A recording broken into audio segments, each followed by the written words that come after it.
सरकारला एवढ्या जाम केल्यानंतर जाग येत नसेल तर आता आम्हाला रेल्वे जाम करावं लागेल।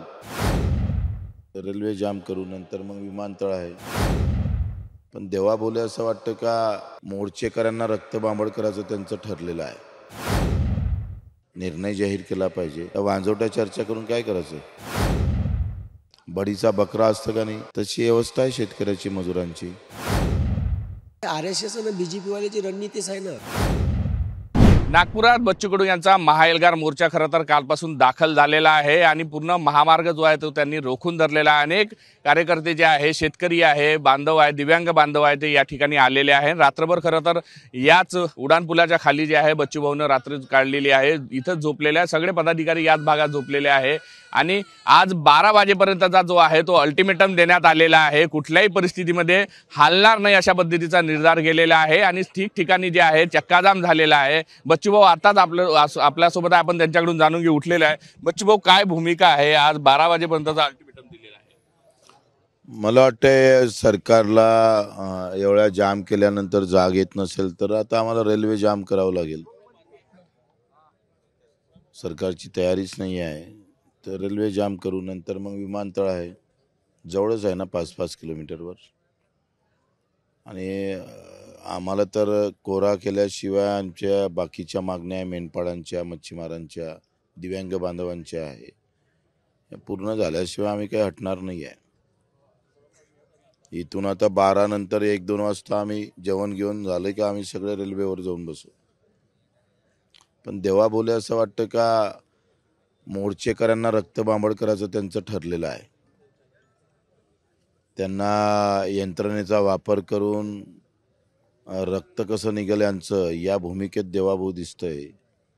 म्हणजे शेतीतल्या धोरणामुळे मरायचं आम्ही आणि आंदोलन केलं तर तिथं पण मारायचं, हीच भूमिका देवाभाऊची दिसतं। काय वाटते, म्हणजे चर्चा करायला अजून तयार नाही कोणी तुमच्यापर्यंत अजूनपर्यंत पोहोचले? नाही, प्रश्न चर्चा करून काही सुटणारच नाही आहे। आम्हाला सरळ सरळ घोषणा पाहिजे, निर्णय जाहीर केला पाहिजे। त्या वांजोट्या चर्चा करून काय करायचं आहे? आणि आम्ही मजबूतीनं आलो आहे ना। एकही महिना राहायचं काम पडलं तर राहू ना, राहणार आहे सगळे। आता isakal.com आहे देशातील नंबर 1 ची मराठी न्यूज वेबसाईट। प्रत्येक अपडेटसाठी isakal.com ला नक्की भेट द्या। पूर्ण तयारीनं आले आहे बच्चू भाऊ, कशा पद्धतीने आता तुमची पुढची रणनीती असणार आहे? तुम्ही 12 पर्यंतची वेळ दिली आहे, कोणाशी बोलणं झालं आहे? सरकारच्या कोणत्या प्रतिनिधीशी तुमचं बोलणं? आम्ही बोलायला तयार आहोत, त्यांची मानसिकता नसेल आणि त्यांना जर आंदोलन जर वेगळ्या पद्धतीनं दाबून टाकण्याचा प्रयत्न होईल तर तो आक्रोश होईल महाराष्ट्रात। वेगळ्या पद्धतीने म्हणजे तुमचा काय आरोप आहे बच्चू भाऊ की नेमका? काल त्यांनी काही प्रयत्न केले पोलिसांनी काही धमकवण्याचे। आम्ही आत्ता आंदोलन करतो असं नाही, 8 महिन्यापासून आंदोलन करतोय। रायगडला उपोषण केलं 3 दिवस, नंतर 7 दिवस उपोषण केलं अन्नत्याग मुजरीला, पैदल 200-300 किलोमीटर पदयात्रा काढून सरकारला आम्ही इशारा दिला। पण शेतकरी मरतं काय आणि जगतं काय देवा बोले काही काळजी नाही। कारण हा कसा आहे, शेतकरी लुटासाठीच ठेवला ना, बडीचा बकरा असतं का नाही तशी अवस्था आहे शेतकऱ्याची, मजुरांची। आणि त्याच चष्म्यातून जर देवाभाऊ पाहत असन तर ते पाप कुठं भरण माहित नाही। प्रतिनिधींनी यावं, सरकारने यावं असं वाटतं इथपर्यंत? नाही, माझं काय मत आहे, त्यांनी निर्णय घेऊन यावा। आंदोलकाच्या प्रत्येकाची आमची मागणी आहे, त्या संदर्भात आम्ही मुख्यमंत्र्यांना काल रात्री 12-1 वाजता मेसेज केला का बा आमचं येणं होत नाही आणि आमचं येणं कायदेशीर म्हणजे कायदा सुव्यवस्थेतून व्यवस्थित नाही। आणि 28 तारखेला तुम्ही मिटिंग घेतली आणि 28लाच आमचं आंदोलन आहे। मग 4-5 दिवस अगोदर मिटिंग घ्यायला काय झालं होतं तुम्हाला? का तुम्हाला वेळच नव्हता का शेतकऱ्यांसाठी? ज्या दिवशी आंदोलन आहे त्या दिवशी मिटिंग घेणं म्हणजे तुमचा हेतू काय होता? आणि तुम्ही जरी उलट्या बोंबा मारताय का शेतकरी नेते आले नाही, हे अशा प्रकारच्या बदनामी करू नका। तुम्ही सगळ्या गोष्टी राजकीयच पाहत असाल, सगळ्या गोष्टीत राजकारणच करत असाल आणि शेतकऱ्यासोबत राजकारण काय आमच्यावर डाव काढायचा काढा, पण शेतकऱ्यासोबत तुम्ही राजकारण करताय. एक तरी शेतकरी सुखी आहे का पहा बरं. सोयाबीनवाला मेलाय, तुमचा कापूसवाला गेलाय, कांदावाला गेलाय, तुमचं केळीवाला तसंच बोंबलतंय. सगळ्या इकडे प्रॉब्लेम आहे. रोज शेतकऱ्यांच्या आत्महत्या होतात बच्चूभाऊ, रोज. हे नागपूर जिल्ह्यात रोज 2च्या ॲव्हरेज आहे. मुख्यमंत्री इथंच आहे. एक बैठक नाही हो 1 वर्षापासून शेतकरी आत्महत्यावर. त्या कोणता देवरस का कोणता राज्यपाल आहे म्हणे आता निसर्ग शेती करायला लागू. अरे इथं आमचा शेतकरी एमर्जन्सीमध्ये फसला आहे आणि हे म्हणते आता योगा करा सलाईन लागलेल्या पेशंटला. काय मानसिकता आहे यांची. मग तुम्ही आम्ही भेसळयुक्त काही पिकवलं नाही पाहिजे केलं नाही, आम्ही तर मान्य आहे, पण त्याचा खर्च तुम्हाला द्यायला नको. भेसळयुक्त दूध रोज निघतंय बाहेर. तर राज्यपालाला तेवढं तरी करा म्हणा, किमान भेसळयुक्त दूध, तुम्ही राज्यपाल आहे राज्याचे, ते भेसळयुक्त दूध तर कमी करू शकता. एवढं जरी केलं तर आम्ही मानू ना. बाकी सगळं चालू ठेवायचं आणि मार्गदर्शन करायचं. आता प्रमुख मागणी काय ठेवणार आहे, म्हणजे कुठल्याही परिस्थितीमध्ये तुम्ही निर्धार केलेला आहे? 20-22 मागण्या दिलेल्या आहे. त्याच्यापैकी 10 का 15 मागण्यावर आम्ही ये प्रकारच्या मागण्या आहेत त्याच्यावर निर्णय झाले पाहिजे आणि जे बी आहे त्याच्यावर चर्चा झाली पाहिजे. आज तुम्ही जो निर्धार केला आहे 12 पर्यंत तर तुम्ही अल्टिमेटम देताय, काय भूमिका आहे? काल पूर्ण तुम्ही चक्काजाम केला, आता 5-5 किलोमीटर रांगा लागलेल्या आहेत. मला असं वाटतं का जर सरकार मानसिकताच होत नसेल तर आम्हाला आमची मानसिकता बदलावीच लागेल. आम्ही डोक्यावर कफन बांधूनच आलो आहे आणि सरकारची तयारी असेल आम्हाला गोळीबार करून आमच्या छात्यावर गोळी मारायची, तर ते झेलायला आम्ही तयार आहोत. तसंही मारताच आहे ना तुम्ही.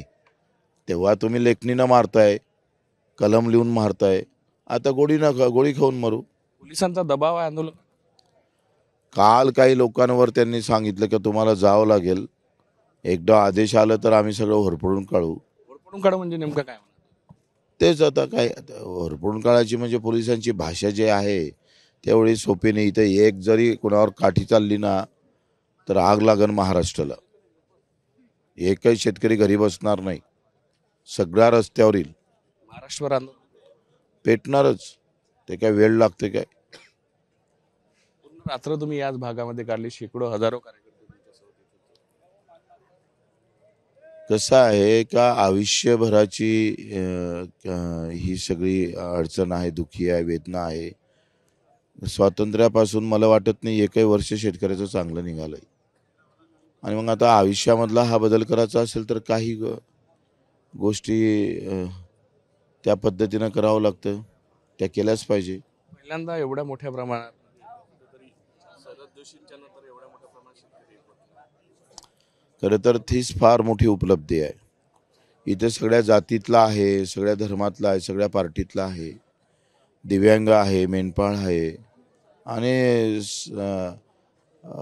बरेच कार्यकर्ते भाजपाचे पण हे बोलून दाखवत आहे का आमच्या पार्टीनं आता शेतकऱ्याचं दुर्लक्ष केलं आहे, असे भाजपचे पण कार्यकर्ते बोलतात. शेतकरी दाखवेल ना. आता आम्ही आमचं काम आहे आंदोलन करायचं.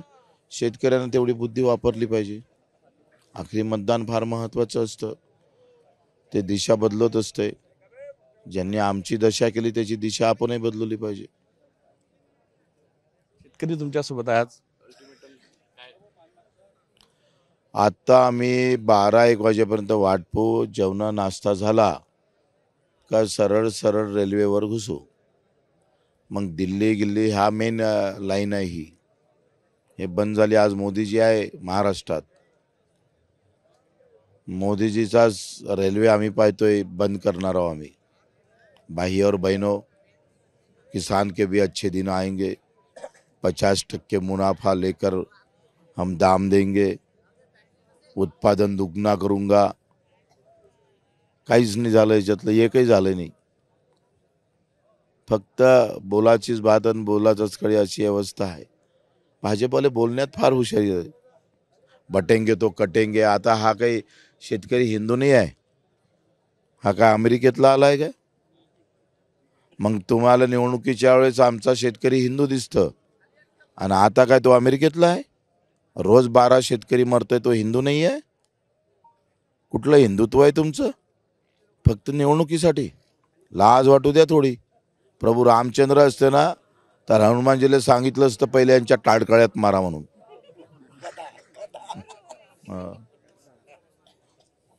बच्चूभाऊ आता संतप्त झाले. आपण पाहू शकतो कशा पद्धतीनं जे आहे हजारो कार्यकर्ते घेऊन या ठिकाणी पोहोचलेले आहे. कराळे गुरुजी सुद्धा आपल्यासोबत आहे. आपण त्यांच्याशी सुद्धा बातचीत करणार आहोत. बच्चूभाऊने ज्या पद्धतीनं 12 वाजेपर्यंतचं जे अल्टिमेटम जे आहे ते दिलेलं आहे, त्यामुळे जे आहे आक्रमक भूमिका जी आहे ती बच्चूभाऊने घेतल्याचं पाहायला मिळत आहे. महिला आहे या ठिकाणी, या महिला सुद्धा त्यांची सुद्धा तक्रार आहे ते सुद्धा आपण जाणून घेणार आहोत. वेगवेगळे जे आहे प्रतिनिधी येत आहे आणि आपली भूमिका जी आहे ती मांडत आहे. कराळे गुरुजी आपल्यासोबत आहे. काय सांगाल? माझं पहिलं सांगणं आहे की जे निराधार योजनेमध्ये आहेत महिला, त्यांची तुम्ही लाडकी बहीण योजना बंद केली. मग ती विधवा झाली, तिच्याकडून काय पाप झालं का म्हणून तुम्ही लाडकी बहीण योजना बंद केली. आणि दुसरी गोष्ट, ती निराधार आहे, घटस्फोटित आहे, तिने काय पाप केलं का की तिने काय पाप केलं का की तुम्ही तिची लाडकी बहीण योजना बंद केली? कुठेतरी आक्रमक आहे. आपण त्यांच्याकडून सुद्धा जाणून घेऊ. आणि मोठ्या संख्येने जे आहे वरत सुद्धा आपण पाहू शकतो कशा पद्धतीने जे आहे आंदोलक जे आहे ते या ठिकाणी आलेले आहे. मोठ्या संख्येने जे आंदोलक आलेले आहे. कराळे गुरुजी सुद्धा आपल्यासोबत आहे. कराळे गुरुजीकडून सुद्धा जाणून घेऊ. काल रात्रभर तुम्ही बच्चूभाऊ सोबत होते, काय भूमिका आहे, कशा पद्धतीनं हा मोर्चा जो आहे शेतकऱ्यांसाठी तुम्ही अनेकदा बोलत असता? मला देवाभाऊला हे सांगायचं आहे, तुमचं नावच फक्त देवा आहे, पण तुम्ही देवासारखे अजिबात वागून नाही राहिले. म्हणजे देवा या नावावर कलंक आहे. तुम्ही छत्रपती शिवाजी महाराजाच्या फोटोला हार अर्पण करून महाराष्ट्रभर फोटो लावता, पण शेतकऱ्याचे प्रश्न त्याले ना मालाचे भाव भेटून राहिले, ना त्या शेतकऱ्याले कापसाचे भाव भेटून राहिले. त्याले लागत खर्च जेवढा लागत आहे तेवढेही पीक विकून त्याले पैसे भेटून नाही राहिले. मग त्या शेतकऱ्यानं करायचं का? पोराचं शिक्षण करायचं का पोरीचं लग्न करायचं? ठीक आहे, आता त्याला सोयाबीन बी पिकलं नाही, ते येलो मोजाकडं गेलं. कापसाले भाव पडू नाही, म्हणजे 8,800 हमी भाव असताना 6,000 शेतकऱ्याचा. आज ज्या पद्धतीने शेतकरी पहिल्यांदा इतक्या मोठ्या संख्येने आले, आक्रमक झालेले आहे, कशा पद्धतीनं हे आंदोलन पुढे चालणार आहे? कुठेतरी बच्चूभाऊने आरोप केला आहे की आंदोलन हो, दडपण्याचा प्रयत्न म्हणजे हे RSS आणि BJP वाल्याची रणनीतीच आहे ना. शेतकऱ्याचं आंदोलन दिल्लीला झालं, त्यानं का म्हणे आतंकवादी आहे, खलिस्तानी आहे, म्हणजे तिथं येणाऱ्या बुड्याबाड्या. आता सकाळी एक आजी येऊन गेली, म्हणजे आम्ही आतंकवादी होऊ यायच्या नजरेत, आम्ही बच्चूभाऊनं काल शंका सुद्धा व्यक्त केली आहे का काही लोक यामध्ये घुसू शकतात जे तुम्हाला भांडणं लावू शकतात? हो हो हो, हे काही तर दारूच्या बॉटला आणून टाकणं म्हणून हे शेतकरी दारू पिऊन इथं आंदोलन करते. इतक्या पद्धतीनं हे RSSची रणनीती आहे. हे ठरवून आहे का हे शेतकऱ्याचं आंदोलन बदनाम कसं करायचं, शेतकऱ्याला बदनाम केलं, हे आंदोलन बदनाम केलं, इथं लोक येणार नाही. आणि प्रत्येक आंदोलन चिरडून टाकण्याचा प्रयत्न आजपर्यंत BJPच्या सरकारनं केला आहे. या आंदोलनाला ते गालबोट लावल्याशिवाय ठेवणार नाही जर आंदोलन जास्त चिघळलं तर.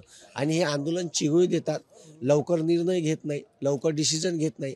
आणि जर मुख्यमंत्र्याला शेतकऱ्याबद्दल एवढाच कळवळ आहे तर त्यांनी तिथून मंत्रिमंडळाच्या निर्णयातून शेतकऱ्याची कर्जमाफी, पिकांत भावांतर योजना जी आहे का, सोयाबीनचे भाव आता 5,300 रुपये आणि 4,000 एखाद्या शेतकऱ्याला सोयाबीन गेलं तर 1,300 रुपये जो डिफरन्स आहे तो डिफरन्स जसं मध्य प्रदेशचं सरकार देते मग तिथं लागू करू शकते.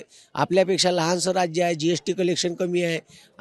तर मग मला हे म्हणायचं आहे का महाराष्ट्र सरकार काऊन भावांतर योजना लागू करू नाही शकत शेतकऱ्यासाठी? मग शेतकरीची तर वाऱ्यावर सोडला का? सगळ्या उद्योगपत्याले तुम्हाला कर्ज माफ करता येते, आमच्यासारख्या शेतकरी मायबापासाठी काऊन नाही?